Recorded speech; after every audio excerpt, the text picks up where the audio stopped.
Olá, meus queridos amigos, ouvintes do canal Negócios TI Direito. Hoje, voltando ao cenário de negociações de tecnologia. Nos últimos dias tenho me envolvido muito com aspectos de contratos de tecnologia, negócios acontecendo, a economia acelerando no que tange ao mundo digital. E antes de entrar no assunto que eu quero trazer para vocês, que basicamente é alguns problemas que acontecem na aquisição e execução de projetos de tecnologia no mercado nacional, quero discutir alguns temas para que quando se vá fazer um contrato ou se vá controlar esse contrato durante o ciclo de vida, a gente possa ter em mente exatamente que esses problemas eles vão acontecer ou devem acontecer e como é que a gente minimiza isso no contrato ou na gestão desses contratos na medida em que eles acontecem no dia a dia das empresas. Tá? Mas antes disso eu queria fazer um convite para vocês conhecerem lá no Apple Podcast. Agora eu estou com um podcast por assinatura e não vou deixar de fazer esses podcasts que vocês têm acesso facilitado, gratuito, mas tem um canal que é uma extensão desse canal de negócio TI Direito, com episódios exclusivos para assinantes. E já temos alguns episódios, quem tiver interesse, entre no Apple Podcast, lá tem episódios exclusivos. Já temos alguns episódios, um é sobre o fenômeno das startups, o outro é sobre a regulação da inteligência artificial, um novo episódio sobre o plano de resposta a incidentes de segurança nas organizações e um último episódio exclusivo para assinantes sobre as bolhas de conhecimento e a LGPD. Então, para quem usa a Apple Podcast, vai encontrar esses episódios exclusivos para assinantes lá. Curtam, aproveitem o conhecimento que eu estou dividindo com vocês. Mas neste episódio aqui, eu queria trazer um grupo de problemas, e não vou conseguir esgotar nesse episódio, os principais problemas na aquisição e negociação de softwares e serviços de tecnologia no Brasil. Por que trago este tema? Porque esse tema ele serve tanto aos meus colegas de tecnologia quanto aos meus colegas do direito. Advogados que às vezes se preocupam tanto em elaborar contratos que protejam, que criem obrigações, criem direitos para ambas as partes e que garantam que aquilo que foi combinado entre as partes na área de tecnologia aconteça. Mas o problema, antes de nós chegarmos no contrato, é a forma como o mercado nacional trabalha sobre a negociação ou aquisição, que é uma das primeiras etapas do ciclo de vida de contratos de tecnologia. Só para lembrar, um contrato de tecnologia ele tem uma vida útil. Ele nasce, se desenvolve e morre. Isso é o que eu chamo de ciclo de vida de contratos de tecnologia. A maior parte dos meus colegas de TI pouco percebe isso. Basicamente, o que se analisa preciso comprar uma tecnologia, defino um preço, e aí vou e contrato. Mas ninguém se preocupa com o ciclo de vida. Toda tecnologia tem um início, meio e fim dentro de uma organização. Obviamente, algumas organizações mais conservadoras, os ciclos são longos, Tem empresas hoje que usam o mesmo RP há quase 20, 30 anos aí e acha que está tudo bem, que vai conseguir vencer o seu mercado de competição com a mesma tecnologia que iniciou há 30 anos atrás. É uma pena, ela não sabe que está fadada à morte, porque simplesmente não evoluiu tecnologicamente. Eu sei que é uma força de expressão, mas é um convite para as organizações se darem conta de que o mundo anda muito acelerado, e as organizações estão perdendo tempo tentando consertar vazamentos com a torneira aberta. Não vão conseguir. Mas quais são os principais problemas hoje que se vê na aquisição de software ou serviços de tecnologia no Brasil? Dos principais, ou os dois principais. Primeiro, o custo do desenvolvimento de um software ou de um serviço, ele normalmente estoura o orçamento previsto. A forma como é feita a previsão orçamentária hoje de um projeto de TI é muito singela. Basicamente, não se enxerga uma série de custos laterais ao projeto.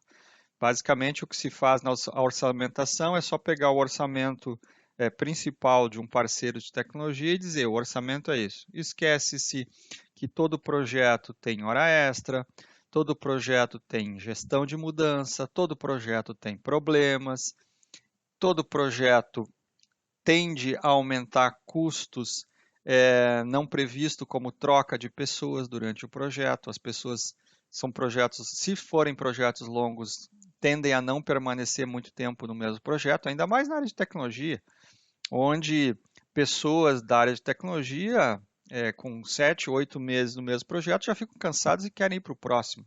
As pessoas da área de tecnologia querem desafios, não querem monotonia. E muitas empresas ainda fazem projetos de 1 ano, 2 anos. Gente, isso é impensável do ponto de vista prático no século XXI. Consequentemente, um outro problema não previsto nas negociações é o atraso no prazo de entrega. Aquilo que é combinado, principalmente aqui no mercado da América Latina, não é cumprido na data exata. Por quê? Porque nos falta disciplina. Isso é uma característica muito visível para o latino-americano, para o brasileiro, que determina uma data e não cumpre a data. A gente determina o horário de reunião atrasa. Então, veja, esta falta de disciplina de cumprir o que foi acordado, ela se reflete dentro dos projetos. E isto tem que ser pensado já quando se vai fazer o contrato. Então, meus amigos advogados, já pensem que isto é um problema natural do setor de TI. Vai estourar o orçamento e vai atrasar prazo de entrega. Então, eu já tenho que pensar em cláusulas que são desafiadoras para serem colocadas dentro de um contrato que faça com que este percentual de atraso ou percentual de fuga do orçamento seja minimizado. Vocês querem ver um outro grande problema na área de contratação de serviços de TI no Brasil? Escopo volátil. Escopo volátil é o seguinte: o cliente, na medida em que faz um requisito de um determinado projeto, no meio do projeto ele quer adicionar e alterar funcionalidades. Por quê? Porque ele mesmo não tinha certeza do que ele queria contratar. E à medida que o software vai se desenvolvendo, o aplicativo vai sendo desenvolvido, o que acontece na cabeça do cliente normalmente? Puxa, isso aqui dá para fazer então assim. Puxa, então isso aqui dá para a gente modificar? Então vamos modificar. E aí, se o escopo é muito volátil, tem que se pensar exatamente aí como prestador de serviço, se eu quero trabalhar com um projeto timesheet baseado em horas, ou eu quero trabalhar num projeto de escopo fechado, que são os maiores problemas jurídicos que acontecem hoje nos tribunais brasileiros que envolvem projetos de tecnologia. Ou seja, a discussão se aquilo que eu previ contratar foi entregue. Se a minha expectativa de receber era A e foi entregue B, há um custo que estourou e um atraso natural nos projetos de tecnologia, o cliente se sente insatisfeito e aí, se não tem um acordo com o fornecedor de TI, ele vai à justiça. E aí a prova na justiça é muito difícil para esses casos. Por quê? Porque parte de uma perícia técnica. Tem que se validar exatamente quais foram os problemas que aconteceram na fase de concepção do projeto, na fase de definição de escopo, na fase de definição dos entregáveis, para saber quem falhou e se quem executou realmente falhou. Então aqui há erro para ambos os lados. E aquela empolgação de fechar um negócio do ponto de vista comercial é sempre um problema. As pessoas sempre querem acelerar o fechamento de negócio e aí esquecem de fazer um documento bem escrito, um contrato bem redigido.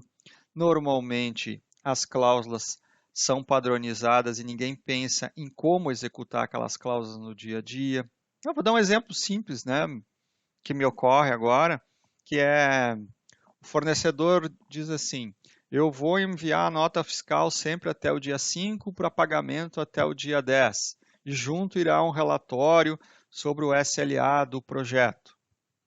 Gente, isso é bonito de escrever numa cláusula, Mas como é que uma empresa recebe uma nota fiscal no dia 5 e até o dia 10 vai validar se o SLA estava ok ou não estava ok?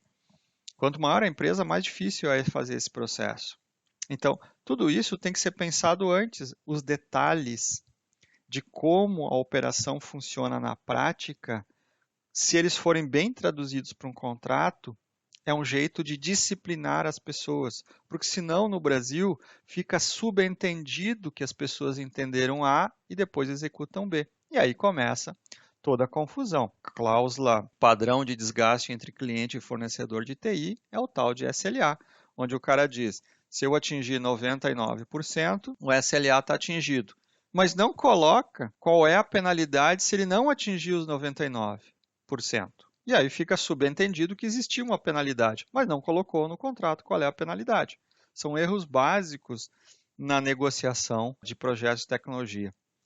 Outro erro clássico, por exemplo, que acontece principalmente na fase comercial, é as falsas promessas. O pessoal do marketing, normalmente, do fornecedor de tecnologia, como ele usa apresentações bonitas, coloridas, ele consegue encantar muitas vezes o cliente e o cliente compra o serviço ou o projeto daquela empresa que teve um PPT mais bonito. E a equipe técnica desse fornecedor, quando pega o PPT para implementar, ou adequar, ou fazer o aplicativo, diz assim, mas isso eu não consigo fazer, ou pelo menos não consigo fazer a este custo. Então vocês imaginem a fricção que vai se gerar entre o fornecedor na hora de executar um determinado projeto de TI com o cliente, que tinha uma expectativa daquela tela colorida, e o fornecedor vai lá e entrega, por exemplo, né, uma hipótese óbvia, uma tela preto e branco. Gera um desgaste, gera uma falsa noção de realidade e, obviamente, vamos nos encaminhando para discussões, para conflitos desnecessários no projeto. Isto é por quê? Porque a comunicação, quando começa um projeto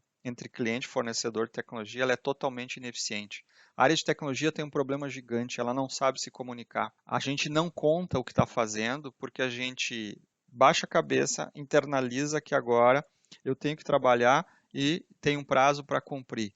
Só que ele não vai comunicando o cliente do andamento desse projeto. Não tem reunião de acompanhamento, né? O cliente começa a ficar ansioso, achando que está indo tudo bem. O fornecedor não conta toda a verdade. Tem pessoas que entraram na equipe, saíram da equipe, precisaram de retreinamento.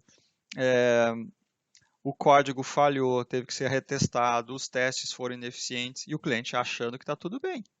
Veja, se não tem reunião de acompanhamento semanal, mensal, trimestral de projetos maiores, a chance de conflito no meio do projeto é gigantesca. Então, precisa ter acompanhamento de projetos de tecnologia. Cliente precisa ter os tempo também de acompanhar fornecedor. Não é só contratar o fornecedor e dizer fornecedor me entrega. Quem é do lado do cliente que vai acompanhar os projetos? E, obviamente, um ponto nevrálgico em tudo isso é que eu chamo de competência ou incompetência. Tem gente que simplesmente não serve para o lugar onde está. A pessoa não tem um perfil técnico ou um perfil de liderança apropriado para gerenciar um projeto de tecnologia. Não sabe lidar com pessoas, ou não sabe se comunicar, ou não tem habilidade de harmonizar algum conflito que aconteça, leva tudo a ponta de faca, e aí as coisas vão se deteriorando, a relação entre as duas empresas se deteriora e a chance de um conflito eminente é gigantesca. Então veja, o que a gente está tentando colocar aqui para vocês? Que existe uma série de comportamentos de seres humanos na implantação de projetos de TI que precisam ser documentados, controlados, se possível, escritos em cláusulas de um bom contrato, para que a gente tenha práticas de gestão eficazes, que é o grande problema da área de tecnologia na implantação de projetos.